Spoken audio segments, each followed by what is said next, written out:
Bien. Vamos a avanzar VIH en la segunda parte.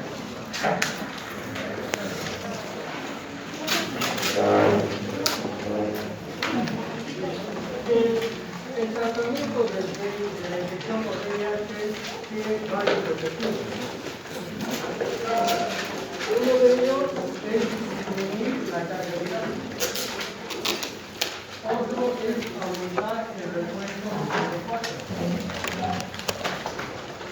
El otro objetivo es disminuir la infección en la comunidad.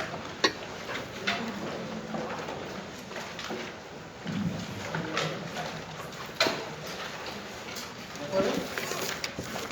Ahora, ¿qué efectos tiene sobre el paciente en otro de estos dos objetivos? Si disminuye la carga viral y aumentan los CD4, lo que el paciente va a tener es menor riesgo de morbilidad y ¿qué más?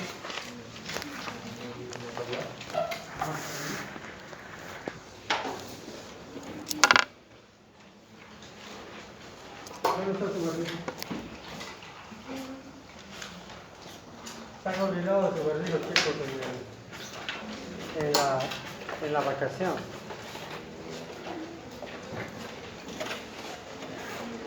Bueno, entonces, eso es lo que se busca con el tratamiento del paciente con VIH. ¿De acuerdo? ¿Qué se espera del paciente? Que tome su tableta todos los días por el resto de su vida. ¿Para qué? Para que disminuya el riesgo de morbilidad y el riesgo de mortalidad en la persona. Entonces, eso tiene que quedar claro. Hay que decirle al paciente, usted va a estar mejor a partir de hoy día si usted hace eso. Si usted suspende, le da chance al virus que se vuelva resistente y su riesgo de enfermarse, su riesgo de muerte va a aumentar. Eso tiene que quedar claro en el paciente. Si el paciente no sabe eso, es falla del médico. ¿Sí? Pues el paciente no es adivino. O sea, el paciente agarra el celular y dice, a ver, ¿qué estoy tomando esto? Es para esto, para el otro, me va a producir esto, me va a producir esto. Pero ese mensaje concreto lo tiene que dar el médico tratante. ¿De acuerdo? Entonces, el paciente mayor de edad sabe lo que es bueno para él y sabe lo que es malo. Entonces, teóricamente tiene que adherir al tratamiento todos los días durante el resto de su vida. ¿Con qué objetivo? Con el objetivo de convertir su infección viral en una infección crónica, en una enfermedad crónica controlada. Bien, entonces en el tratamiento hay varios esquemas, mejor dicho, varios medicamentos. Existen los inhibidores de la transcriptasa reversa, existen los inhibidores de la proteasa y existen los inhibidores de la integrasa. Vamos a hablar de los más importantes.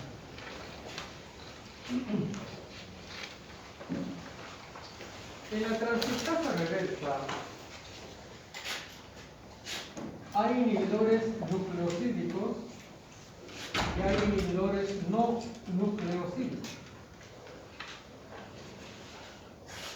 En el grupo de los inhibidores nucleosídicos, los más importantes, en primer lugar, el AZT como droga más antigua, la lamivudina como una droga antigua también, y el tenofovir como una de las drogas nuevas. ¿De acuerdo? En el grupo de los inhibidores no nucleosídicos, una de las primeras que apareció fue nevirapina, hay otra que es de la metrina y la última que se sigue usando, que es el epavirenz. Estos son ejemplos de medicamentos que inhiben enzima que ustedes han estudiado el año pasado y en el colegio, que se llama transcriptasa reversa. ¿Ya? Son inhibidores nucleosídicos y no nucleosídicos de la transcriptasa reversa. Entonces van a estudiar lo que es la transcripción reversa. Los inhibidores de la proteasa son inhibidores que bloquean a esta enzima, y la proteasa, la función que tiene es formar justamente segmentos de péptidos y de proteínas que son necesarios en el virus. Entonces, uno de los ejemplos, una de las drogas más antiguas es el lopinavir con ritonavir. Este es uno de los más antiguos que se usó por mucho tiempo. Lopinavir, ritonavir. Ahí lo dejamos.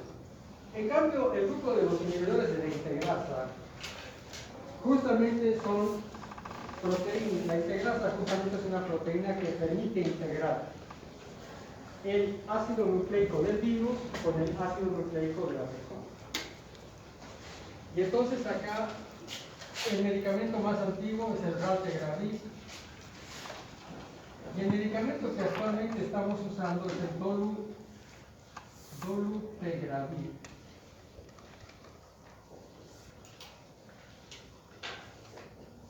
¿De acuerdo? Y hay otros grupos más acá que son inhibidores de la función donde está el combustible.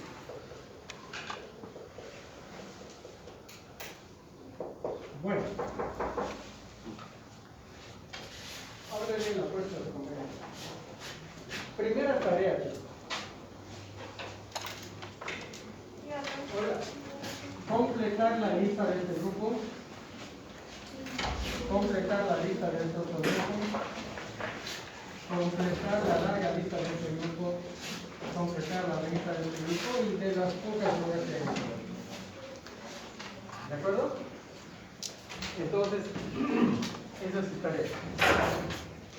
Completar la lista. ¿Dónde van a buscar eso? Harrison y su libro de farmacología de el Goodman y Gill. Entonces, eso tienen que saber bien. ¿De acuerdo? ¿Cuáles son los nucleosídicos? ¿Cuáles son los no nucleosídicos? Inhibidores de la proteasa, inhibidores de la integrasa y los inhibidores de la enzima. Yo tuve la suerte de ver la evolución del tratamiento del VIH. Porque cuando empecé mi especialidad en el año 94, estoy hablando de infectología, pues yo ya había terminado medicina interna. Cuando empecé en el 94 mi especialidad de infectología, en el mundo había este medicamento. Y había otros más aquí que se llamaba el B3T, que ya no se usa, y el B4T, que tampoco se usa. Entonces, el protocolo, ¿cuál era? Todos los pacientes tenían que recibir esto. Si fallaba, se le cambiaba esto. Si fallaba, se le cambiaba esto. Y si fallaba todo eso, se hacía una lista, digamos, esto con esto o esto con esto. Ese era el protocolo del año 94. En otras palabras, era una monoterapia. Y con esa monoterapia los pacientes se morían en 6 meses.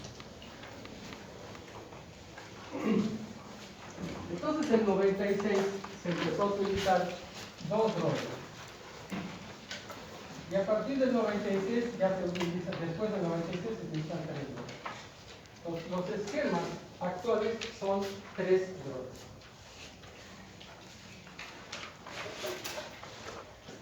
Entonces,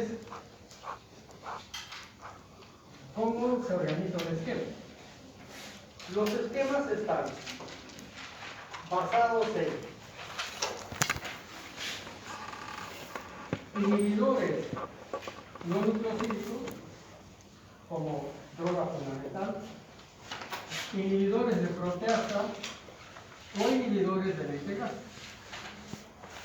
como droga fundamental. Vamos a poner el ejemplo de lo que ahora estamos haciendo. En este momento todos los esquemas en Bolivia están en base a dolutegravir como droga fundamental. A eso se agrega dos opciones de este esquema, de este grupo, que son los inhibidores nucleosídicos.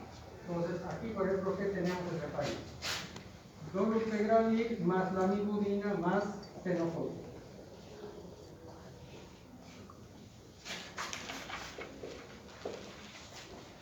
Entonces, esos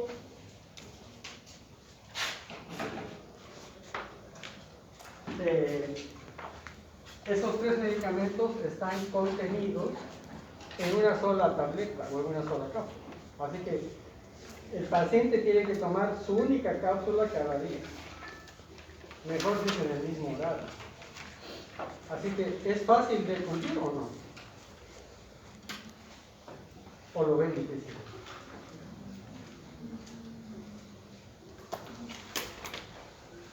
A ver, chicos, no los escucho, están mudos. ¿Qué ha pasado? ¿Qué ha pasado en la vacación? Los papás los han castigado. O todos han quedado con la laringitis.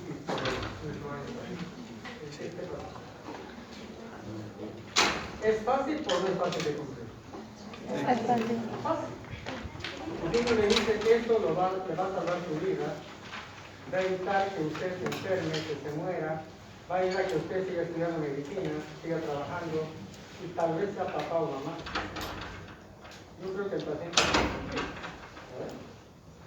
Pero hay rebeldes. Siempre. Entonces hay pacientes que dicen, bueno, yo dejé de tomar esto hace un mes. ¿Por qué razón? Me olvidé. Hay otro grupo que dice, yo dejé de tomar ayer porque me tuve intenso dolor en el hipoponio derecho. Y los ojos se me pusieron amarillos. Son motivos diferentes, ¿no? ¿Qué pasó con esto? Chao. ¿De acuerdo? Entonces, la suspensión del tratamiento, el paciente lo hace a veces de manera justificada y a veces no. Y entonces tiene que venir rápidamente a la consulta, como el paciente que dice, ayer me dolió, me puse amarillo y suspendí. Entonces está bien. Apareció un efecto adverso, el paciente lo suspendió, entonces hay que ver qué otra opción se le da. Pero el paciente que dice, me olvidé y como me olvidé ayer, hace 2 semanas, ya dije, bueno, no pasó nada y ahora estoy viendo a ver qué hago. Entonces, una de las recomendaciones para que estos objetivos se cumplan es que el paciente tenga una vigencia del 100%. De lo contrario, el virus es muy inteligente. El virus se vuelve resistente rápidamente. ¿Cuál es ese motivo? Vamos a dibujar aquí un virus.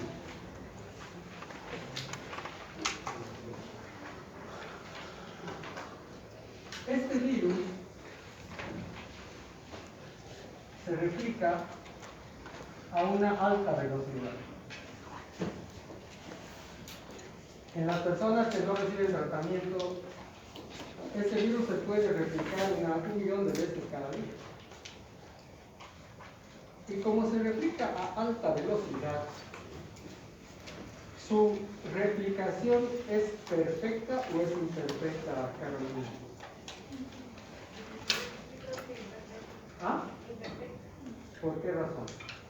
Porque al replicarse con una velocidad mayor no va para que la replicación sea perfecta. Muy bien. Esta es la causa. Ustedes, cuando tenían 10 años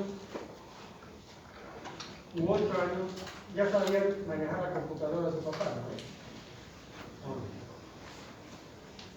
¿O no usaban la computadora de su papá? ¿No usaban? Usaban, ¿no? Y ¿alguno de ustedes grabó música en CDs o no? En la computadora. Y la máquina le permite elegir la velocidad de grabación. Entonces, uno primero se equivoca y después aprende, ¿no? Dice, a ver, lo voy a hacer a la máxima velocidad. Y cuando reproduce el disco, hay sectores, hay pistas que replican y hay pistas que quedan en silencio, ¿no? Entonces uno dice, la solución es grabar a menor velocidad, porque así va a ser una grabación fiel, sin errores. Pues lo mismo pasa aquí. El virus se replica a alta velocidad y aprende a defenderse del tonus de Gravit, de la lamivudina y del tenofovir. Pues para evitar que el virus haga esto, el paciente tiene que tomar cada día su tableta. ¿Sí? Ahora, el dolutegravir, que es un inhibidor de la integrasa,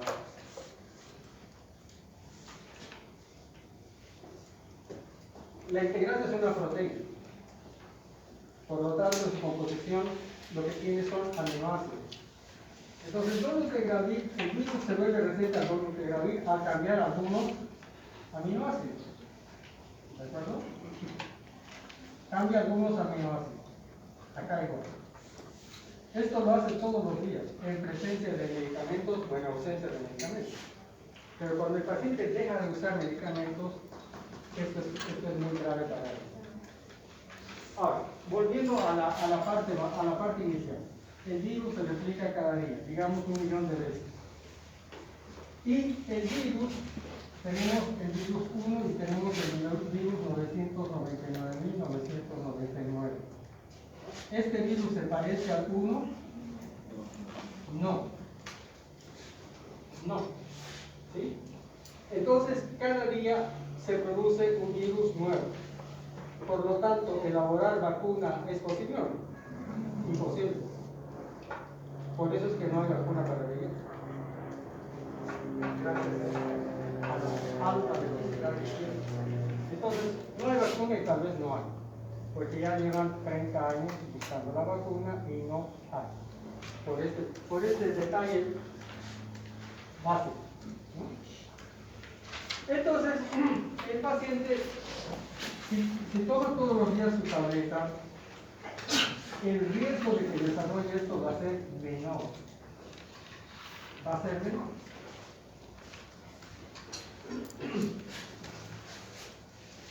Pero se van a ir acumulando poco a poco algunas mutaciones.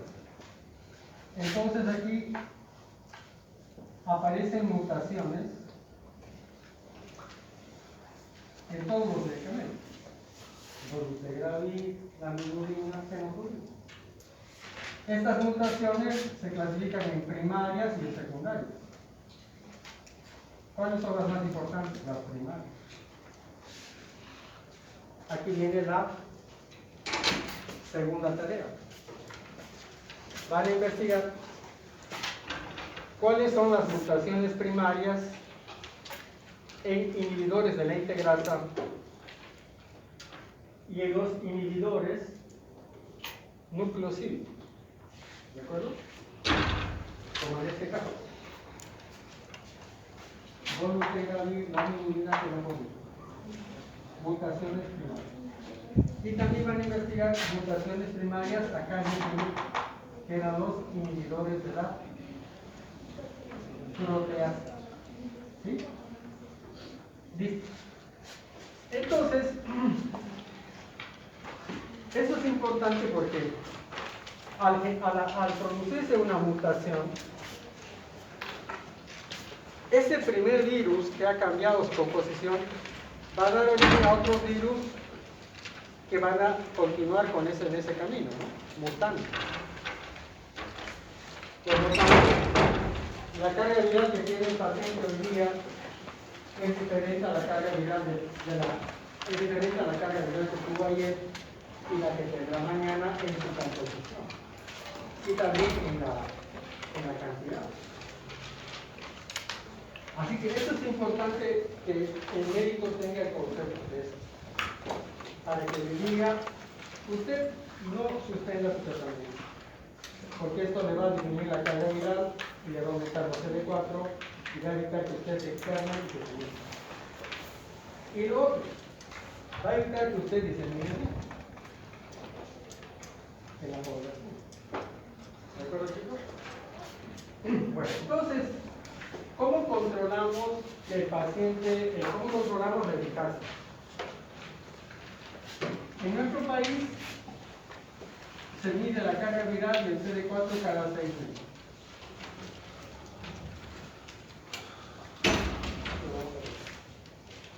Entonces, al sexto mes hay que pedirle control de carga viral del CD4. ¿Bien? ¿De acuerdo? Entonces, para eso, cuando el paciente va a empezar su tratamiento, como vimos en la primera clase, tenemos que conocer cuál es su primera carga viral y cuál es su primera reconocimiento de CD4. Porque esto lo voy a controlar aquí. ¿No? Y entonces, voy a suponer que empecé con 100.000 virus. En el sexto mes tengo que tener menos de 100.000. ¿Okay? Idealmente tengo que conseguir una caída de la carga viral de por lo menos, no tengo abierto,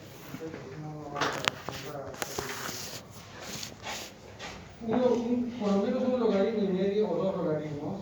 Y eso significa que al sexto mes su carga viral debería estar, digamos, en 10.000. Digamos en 10.000. Y su recuento de CD4, que vamos a suponer que era 150,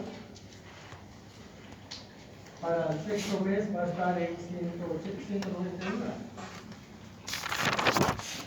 Así que en la carga viral de control y en el CD4 de control tenemos que verificar la eficacia del tratamiento. Pero eso depende de que el paciente tome su conducta cada día.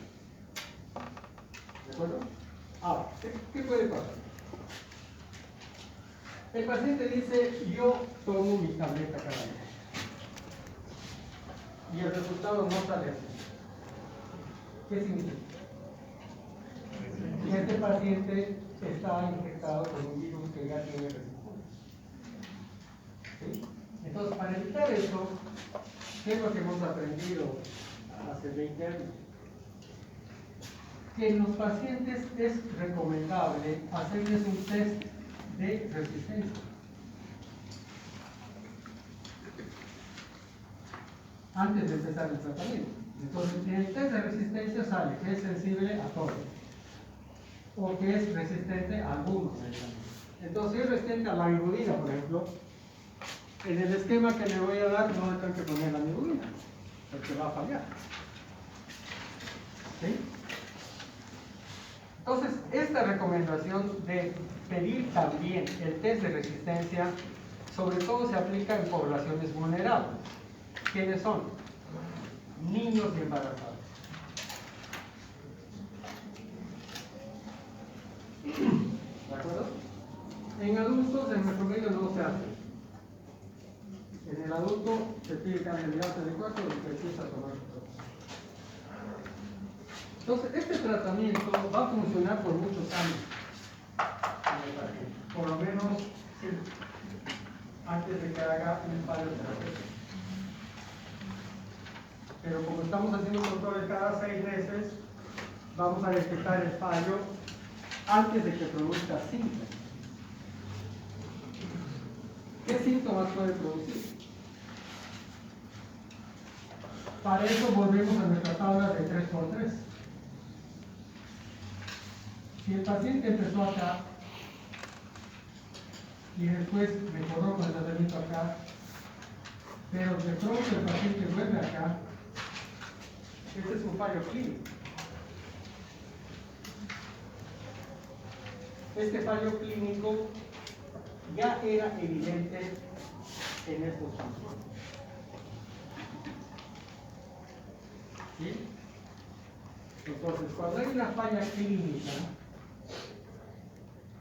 esta falla clínica meses antes ya el médico lo sabía. o lo tendría que saber antes de que haya fallos clínicos. ¿Se dan cuenta?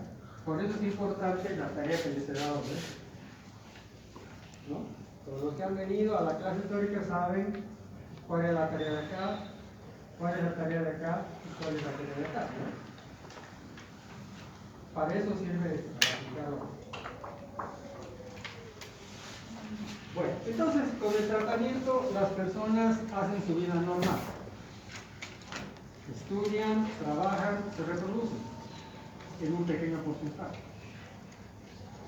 Hay que hacer un estudio especial, un protocolo especial para que una mujer con VIH se embarace teniendo VIH o sea pareja de una persona con VIH. Se puede. Desde hace unos 10 años ya se logra, digamos, el embarazo. ¿De acuerdo? Entonces, en eso consiste el tratamiento. Todos los días su tableta por muchos años hasta que el esquema se agote, y cuando se está agotando, que uno lo evidencia aquí, se hace el cambio. Pero el cambio es porque ya aparecen, digamos, fallas biológicas o fallas inmunológicas en el control antes de que aparezca la falla clínica.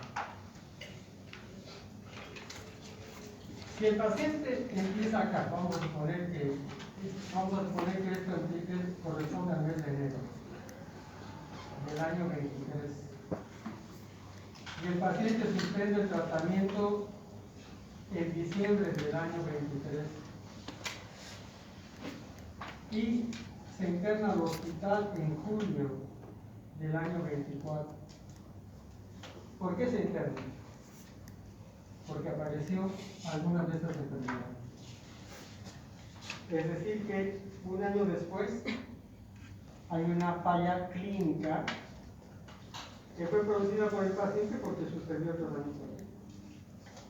Si el paciente no hubiera suspendido y se hubiera seguido haciendo sus controles, el médico hubiera detectado en el primer control o en el segundo control de este año la falla virológica o la falla inmunológica o las dos fallas antes de que aparezca. ¿Y por qué se puede internar aquí? Porque puede presentar meningitis, tos, toxoplasma, o puede presentar tuberculosis pulmonar diseminada. Así que es importante que el paciente cumpla su tratamiento cada día. ¿De acuerdo?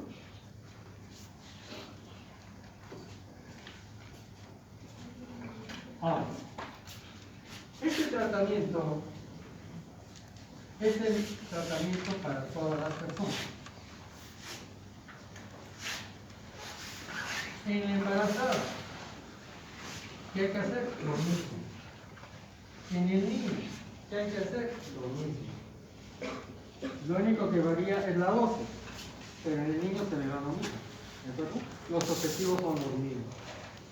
Entonces, durante el embarazo, si la embarazada acude a su control prenatal, van a diagnosticar si tiene VIH o no durante su control prenatal.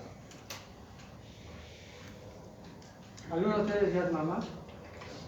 Aparte de, ¿no está acá la coordinadora del C, ¿cómo se llama? Adriana, ella es la mamá. ¿Hay alguna mamá más acá o no? ¿No hay ninguna mamá? ¿Postulantes o mamá? Todas. Bueno, en el estudio prenatal se hace la serología para VIH obligatoriamente primer trimestre y tercer trimestre. Entonces, si la señora no sabe que está infectada, se va a enterar durante el embarazo. Y en ese momento hay que empezar su tratamiento. Porque hay dos momentos para hacerle la prueba. Primer trimestre y segundo trimestre. Después tercero. Entonces empieza por el mismo esquema. ¿Qué pasa en los estudiantes de medicina o los trabajadores en salud que se infectan? por un pinchazo, con una aguja hueca, o por un corte, con un bisturí o con una tijera. Esto ocurre frecuentemente en los hospitales, donde uno hace procedimientos, ¿no? Tomar una glucemia, poner un catéter, etc. Entonces, vamos a suponer que aquí está un paciente X y aquí está un estudiante de medicina. ¿De acuerdo? Entonces, acá se produce este accidente, o que se pincha o que se corta. Y el estudiante no sabe si el paciente tiene VIH. Y el paciente no sabe si tiene VIH. Es una posibilidad. Si no sabe, hay que hacer rápidamente una prueba rápida, ¿no? Es decir, ¿tiene VIH o no? Tiene VIH. O que no tenga VIH. Entonces, si no tiene VIH, el pronóstico del estudiante accidentado es mejor. Pero si el paciente tiene VIH, este accidentado tiene que recibir ese mismo tratamiento en los primeros 3 días. Durante 18 meses. Ahora, si el paciente es VIH negativo, nada. Solamente cuidarse, lavarse bien, desinfectarse y nada más. Y repasar lo que aprendió en infectología, bioseguridad. Ahora, si el estudiante está teniendo un paciente que ya sabe que es VIH y que toma dolutegravir, lamivudina y tenofovir y se pincha, hay riesgo de que se infecte con un virus que ya tiene resistencia a este gen. ¿No? Es una posibilidad.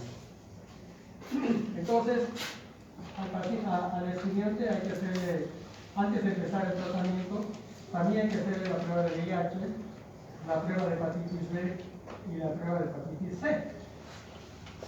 ¿Por qué razón habrá que hacer eso?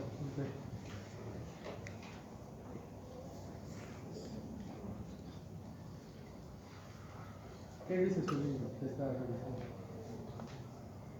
A ver, revise. Porque yo se lo he dicho hace años. A ver si está bien traducido. ¿Por qué al accidentado hay que hacerle la investigación de VIH, hepatitis B, hepatitis C? A ver. Porque el mecanismo del contagio de la B y la C también puede ser por un pinchazo. Ah, bien, pero ¿por qué hay que hacerle al estudiante esas pruebas?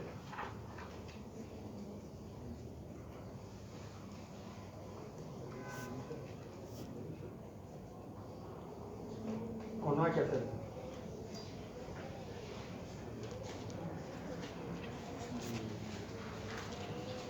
Hay que hacerle porque tal vez el paciente, el estudiante ya esté infectado con VIH o con hepatitis B o con hepatitis C. ¿Sí? Entonces, si ya está infectado, no le voy a dar un tratamiento preventivo, se quedará en un tratamiento normal. En cambio, si no tiene ninguna infección, tendré que darle un tratamiento post-exposición para VIH. ¿De acuerdo? Entonces, esos 3 estudios se le hacen al estudiante y a la fuente. ¿Cuánto tiempo se hace este tratamiento? 28 días. 30 días, se le da un frasco. El frasco tiene 30 comprimidos, entonces, en las primeras horas de que ha ocurrido el accidente, se hacen todos los estudios, ¿no? La serología para el estudiante, la serología para el paciente. El paciente dice, ¿qué edad tiene? No, yo no tengo nada. O no sé si tengo VIH o hepatitis B. ¿De acuerdo?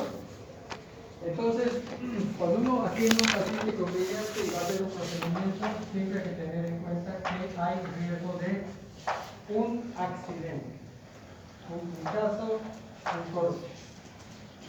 Si se ocurre, inmediatamente uno ya sabe qué hay que hacer. Hacer todos estos estudios, verificar el estatus serológico del paciente y del estudiante y empezar su tratamiento durante un mes. ¿Cuál es el objetivo? Evitar que el virus que ha ingresado se disemine y dé origen a una infección sistémica, porque la infección va a estar localizada, como dijimos en la primera clase. ¿De acuerdo, chicos? Any questions?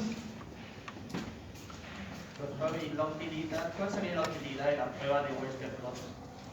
Ya no se usa. Ya no se usa. Pero antes en qué se lo utilizaban. Confirmatorio. Era antes cuando la sensibilidad de las pruebas no era tan alta como ahora. Pero ahora no se lo usa, por eso no lo estoy enseñando. Ya no se usa después de eso. ¿Otra pregunta?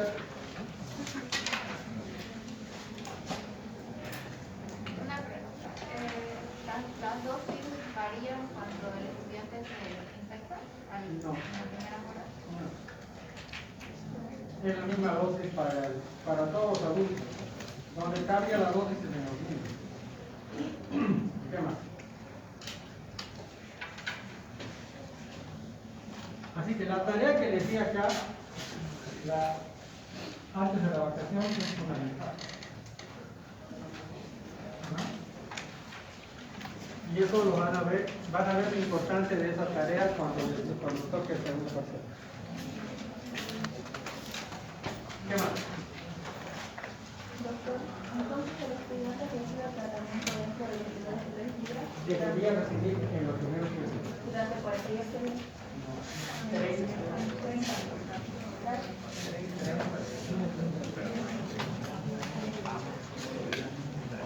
Pregunta, chicos.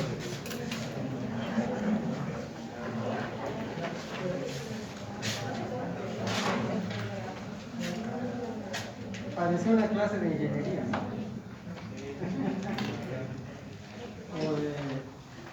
¿Cómo se llama? De sistemas. Pero todo está en base a probabilidad. Doctor, ¿es necesaria hacer 2 pruebas? O sea, para confirmar si tiene derecho o solo una. ¿Qué les dije en la clase? A ver, ¿qué apuntó usted de hacer el diagnóstico?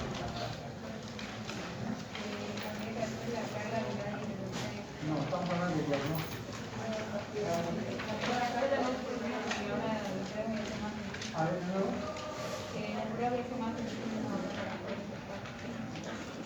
No lo escuché. Que las pruebas y ahora ya son más sensibles a ver que más. Pero la pregunta es un poco diferente. Dice, ¿tengo que hacer 2 pruebas o una prueba? ¿Vino a la clase o no? Bien.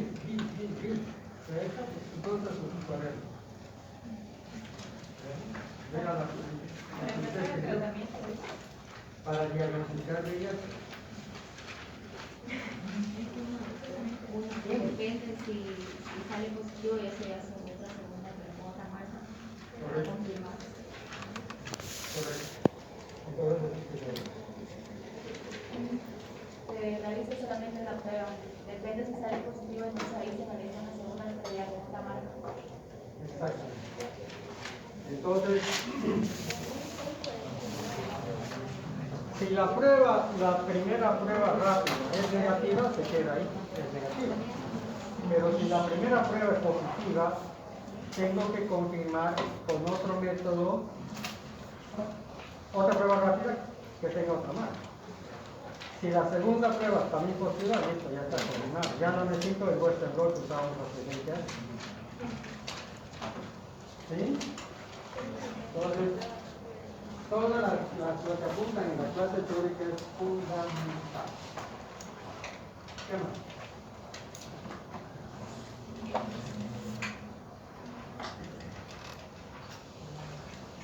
A ver, hemos hablado de VIH, epidemiología, cómo se diagnostica, cuál es el espectro clínico. cómo es el tratamiento, las bases del tratamiento, qué objetivos tiene el tratamiento, cómo se genera la resistencia viral y cómo se hace el tratamiento de embarazadas, de niños y accidentados. Vamos a hablar un poquito de este efecto adverso. A ver, tomemos el ejemplo del dolor integral.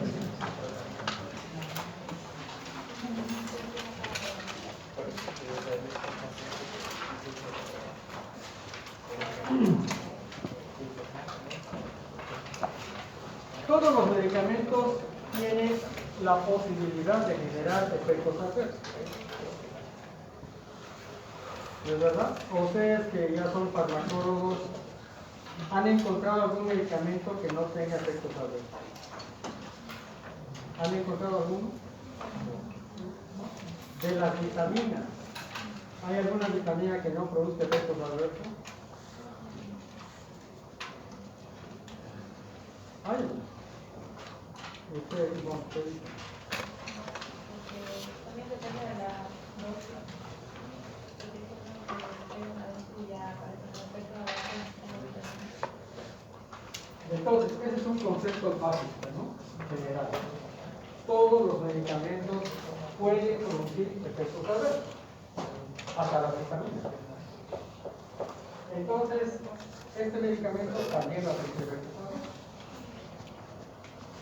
Y si el paciente toma su tableta que tiene dolutegravir, que tiene la amigurina, que tiene fenoconazole, son 3 medicamentos que le van a producir efectos adversos.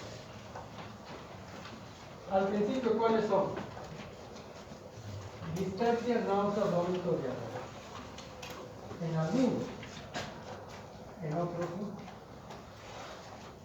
no. Y a más largo plazo, en otros pacientes pueden aparecer alteraciones de la función renal, alteraciones de la función hepática,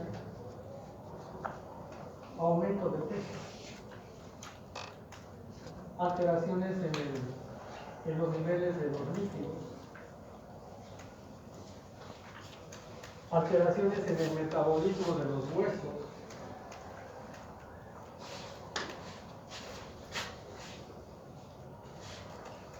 y a veces alteraciones en la función de las mitocondrias. ¿De acuerdo? Esos, digamos, son los efectos adversos en general. Por esa razón, el paciente tiene que ir a su consulta pues cada mes para que el médico identifique si todo está bien o están apareciendo los efectos adversos. Y vaya viendo si esos efectos adversos se pueden controlar bajando la dosis o cambiando la medicación. ¿Sí? Entonces, por eso es importante que el paciente acuda cada mes a su control clínico, ¿no? Y de paso recibe su receta para renovar su medicación. Así que estos medicamentos tienen ese potencial de producir efectos adversos de una manera sistémica.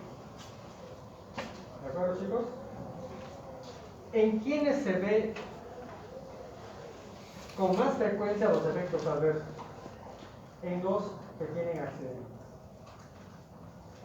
A los 3 días que toman la tableta y dicen, no, ya no puedo más, estoy vomitando, estoy con diarrea, me duele todo el cuerpo, tengo fiebre, me duele todo el cuerpo. ¿Por qué pasa eso en los que no están, en los que reciben en los accidentados y no en los infectados? No sé. Pero lo que yo he visto es eso. Que los accidentados se empiezan a tomar y dicen, doctor, ¿cuándo llegaré el día 30? Ya no aguanto más. Y recién lleva 5 días. ¿No será por la carga viral? Investiguen. Investiguen. Yo no he investigado. Pero ustedes me están investigando. ¿De acuerdo? Así que el tratamiento es un tratamiento que tiene potencialmente efectos adversos, que uno tiene que monitorear. Porque el paciente viene y dice, doctor, aumenté 5 kilos. ¿Debe ser que está comiendo más? No. Estoy comiendo menos. Estoy haciendo más actividad física. Estoy haciendo, ¿cómo se llama? Cuando hacen ejercicio con soga, se llama así. Calistenia. Estoy haciendo calistenia todos los días. Quiero estar más fuerte y demás, pero en vez de estar mejor, aumenté 5 kilos. Entonces, ese es el origen. El medicamento afecta el metabolismo. Y al afectar el metabolismo, la persona que ya tiene la genética predispuesta tiene esos cambios.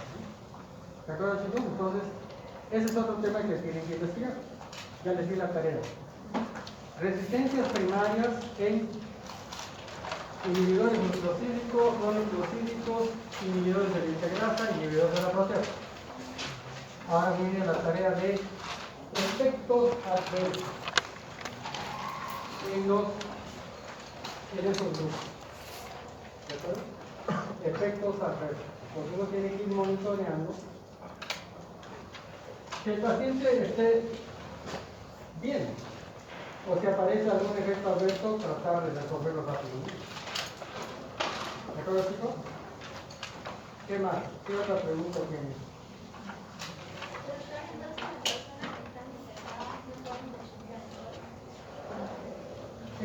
Es recomendable que suspendan el alcohol. ¿Por qué razón, Keila? ¿Tiene alguna reacción con los fármacos? El alcohol al momento de catabolizar. Y tal vez por la alteración renal que debe tenerse. ¿Tal vez por qué? La alteración renal que mencionaba en la acción. El alcohol consumido de una manera intensiva, o sea, una intoxicación aguda, o un consumo prolongado de alcohol. ¿Qué alteraciones puede tener? ¿O va a estar sano? Feliz, sano, contento.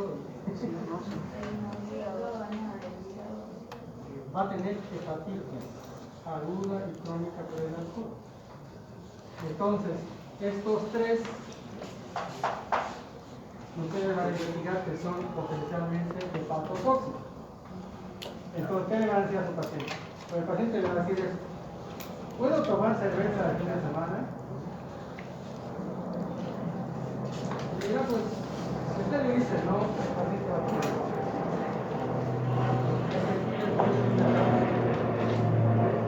Ya no tome 10. ¿Por qué? Porque eso le va a afectar el hígado y está tomando medicamentos que ya afectan el hígado. ¿De acuerdo? Entonces el alcohol va a intensificar los efectos adversos que tiene el tratamiento. ¿Sí? ¿Qué más? ¿Qué más, chicos? En la tarea que dijo que empieza la medicación ¿todas las primarias o las secundarias? Primarias. Pero aunque sepan primarias, me siento por ejemplo. ¿Qué más?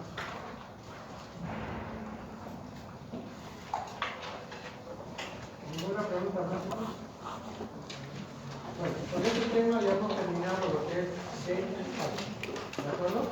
Lean todas sus tareas y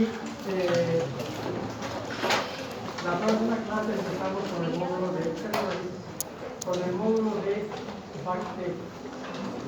¿De acuerdo? Una cosa más, chicos.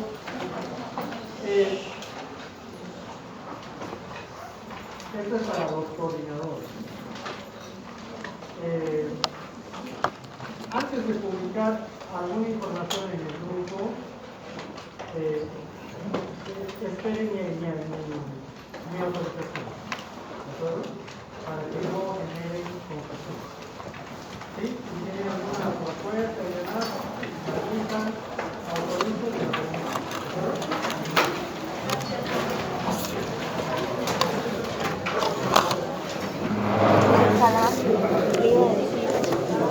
Ni idea.